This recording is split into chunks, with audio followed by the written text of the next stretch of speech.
오늘 우리에게 주시는 하나님 말씀 함께 봅니다. 오늘 우리에게 주시는 하나님 말씀은 창세기 32장 21절부터 32절입니다. 그러면 다 함께 읽습니다.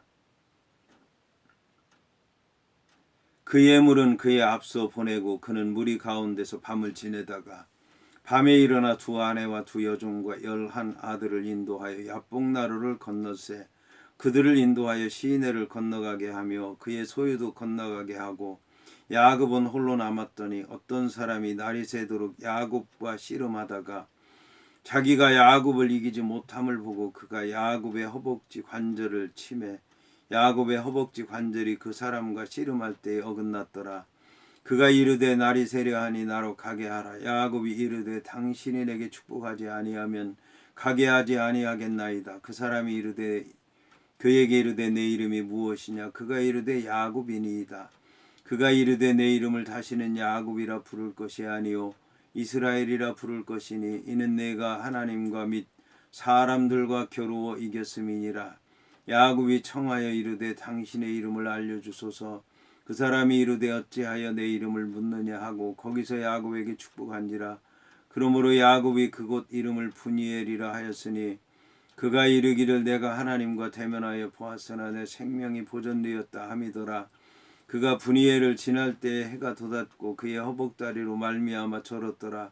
그 사람이 야곱의 허벅지 관절에 있는 둔부의 힘줄을 쳤으므로 이스라엘 사람들이 지금까지 허벅지 관절에 있는 둔부의 힘줄을 먹지 아니하더라. 아멘. 오늘 말씀의 제목은 내 이름이 무엇이냐입니다. 그러면 본문의 말씀을 통해 함께 은혜 나누도록 하겠습니다. 오늘 말씀은 그 예물은 그의 앞서 보내고 그는 무리 가운데서 밤을 지내다가 밤에 일어나 두 아내와 두 여종과 11 아들을 인도하여 야복나루를 건넜다라고 얘기를 하고 있습니다. 야곱이라고 하는 사람은 처음에는 사자들을 보내서 이제 자기가 양떼, 소떼, 염소떼, 낙타, 노새, 노비들을 많이 갖고 있다, 데리고 있다 얘기만 했습니다. 그러나 이제 에서라고 하는 사람이 아무런 대답이 없고 400명의 군사를 데리고 버티고 있으니까 그 다음에는 이제 실제로 그 자기가 가지고 있는 양떼, 소떼, 염소떼, 낙타, 노새를 나누어서 보내게 됐습니다. 나누어서 보내는데 그것도 거리를 두고 띄어서 보냈습니다. 사람을 바꾸어서 보내게 됐고 이제는 형에게 보낸다라고 이제 얘기를 하고 있습니다. 그래서 이제 보내는데 그래도 안 될 것 같으니까 이제는 소유물 중에서 형 에서를 위해서 예물을 택하고 보내고 그리고 난 다음에 나중에는 무리 가운데서 밤을 지내다가 두 아내와 여종 두 여종과 11 아들을 인도하여 야복나루를 건네게 됐습니다. 자, 여기서 이제 야곱은 홀로 남게 됐습니다. 야곱이 홀로 남게 된 이유는 야곱이라고 하는 사람이 자기만 살기 위해서인 것입니다. 물론 앞에 간 아들들 또 아내들 여종들 또 자기가 가지고 있는 모든 소유들도 손에 나기를 원하지 않았겠지만 그러나 그 모든 것을 다 잃는다 할지라도 마지막에는 다 모든 걸 잃는다고 할지라도 자기 자신은 절대로 잃지 않겠다, 죽지 않겠다, 희생당하지 않겠다라는 생각으로 남게 된 것입니다. 야곱이라고 하는 사람이 하나님의 복을 받기 위해서 모든 걸 다 포기하고 모든 걸 다 바치고 모든 걸 다 이제 희생하고 고향 땅을 떠난 것하고는 아주 달라졌다라고 하는 것을 알 수가 있습니다. 자, 이렇게 해서 이제 홀로 남았는데 어떤 사람이 날이 새도록 야곱과 씨름을 했다라고 하는 것입니다.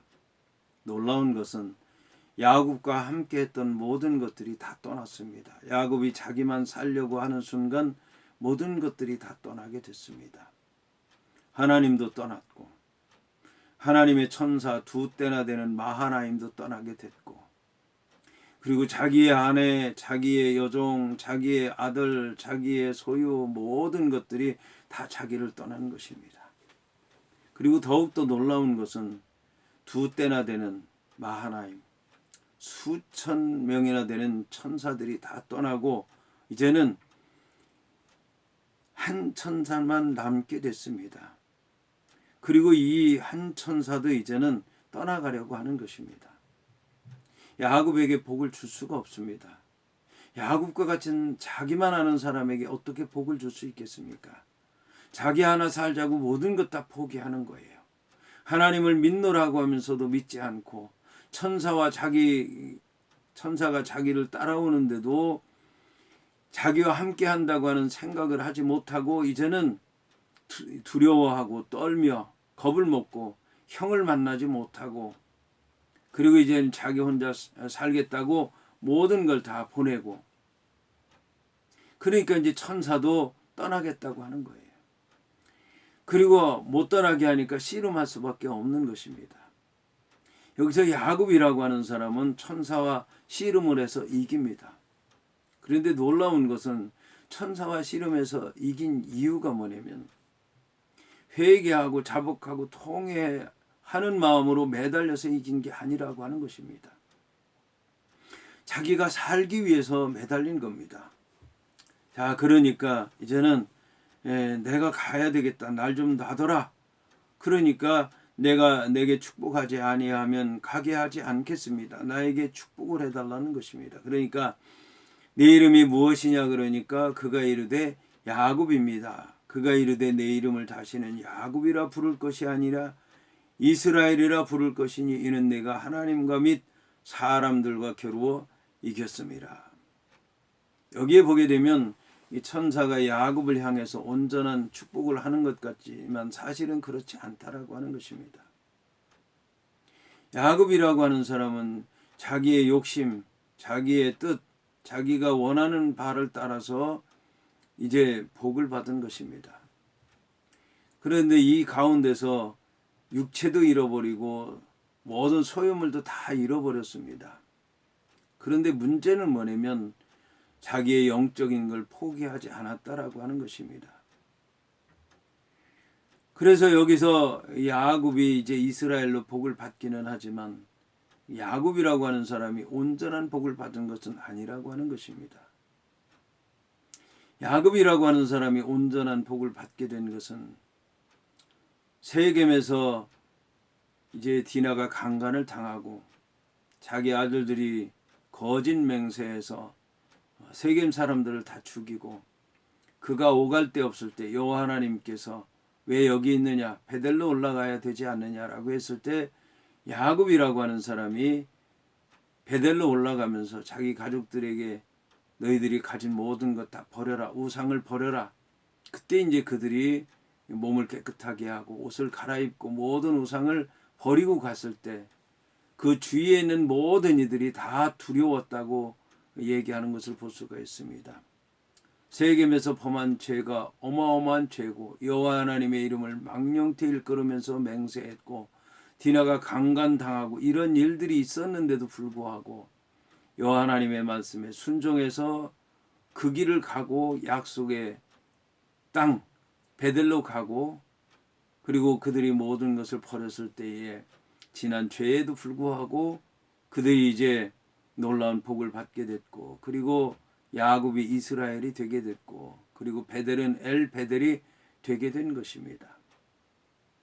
이를 통해서 우리가 알아야 되는 것은 본문의 이런 축복이 온전한 축복은 아니라고 하는 것입니다. 회개가 온전한 회개가 아닌 것입니다. 그러므로 이 야곱이라고 하는 사람이 베델로 가지 못하고 세겜으로 가게 된 것입니다. 여기서 우리는 야곱의 회개를 온전한 것으로 오해해서는 안 될 것입니다. 자, 여하튼 이렇게 해서 이제 야곱은 당신의 이름을 알려주소서. 그러니까 그 사람이 이르되 어찌하여 내 이름을 묻느냐 하고 거기서 야곱에게 축복을 했다라고 하는 것입니다. 여기 야곱이라고 하는 사람은 자기에게 축복을 한 그 존재가 누구인지 이름을 알고 싶어서 물었다라고 하는 것입니다. 그런데 얘기하지 않았다는 것입니다. 왜 내 이름을 묻느냐? 그러면서 대답하지 않고 축복하고 갔다라고 하는 것입니다. 왜 이름을 얘기하지 않았을까요? 이름이라고 하는 것은 그 존재의 모든 것입니다. 그러니까 야곱은 그 존재가 이름을 가르쳐 주게 되면 그 존재에 대해서 이름을 알고 어떤 분이구나. 그걸 알게 되면 그를 지배할 수밖에 없다라고 하는 것입니다. 우리가 이제 여기서 알아야 되는 것은 이름이라고 하는 것이 그런 이제 속성을 갖고 있다는 것입니다. 그래서 이사야서에 보게 되면 이제 하나님의 영이 역사하는데 기묘라, 모사라 뭐 이런 식으로 그 이름을 얘기하는 것을 볼 수 있습니다. 하나님의 영에 대해서 기묘라, 모사라 뭐 이렇게 얘기하는 것은 사람의 지혜로 알 수 없기 때문에 그런 것입니다. 우리가 하나님의 이름을 부르긴 하지만 여호와 하나님, 주 여호와 하나님의 이름을 부르기는 하지만 우리가 그분을 다 안다고 생각하면 안 되는 것입니다. 그분이 알려주는 것만큼, 그분이 보여주신 것만큼, 그분이 가르쳐 주신 것만큼만 알게 되는 것입니다. 그것만 해도 넘치는 것입니다. 그런데 놀라운 것은 우리가 이미 들은 대로, 이미 본 대로, 이미 아는 대로 만족해서는 안 된다라고 하는 것입니다. 계속 사모해서 구하게 되면 하나님께서 은혜 위에 은혜를 더하시고 복에 복을 더하시고 믿음 위에 믿음을 더하신다라고 하는 사실입니다. 여기서 야곱이라고 하는 사람은 그곳 이름을 분이엘이라 하였으니 그가 이르기를 내가 하나님과 대면하여 보았으나 내 생명이 보존되었다 함이더라. 여기 이제 야곱이 하나님을 봤다고 얘기를 하는데 하나님을 본 것이 아니라 하나님의 사자를 본 것이죠. 사람의 모습을 한 하나님의 사자를 본 것입니다.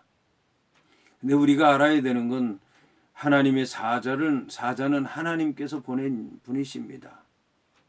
그 하나님께서 보내신 분은 하나님의 뜻을 이루기 위해서 보냄을 받은 것입니다.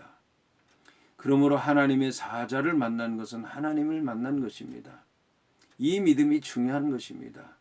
하나님을 만났다고 그러니까 정말 하나님을 만난 것으로 생각하기 쉬운데 그건 아니라고 하는 것입니다.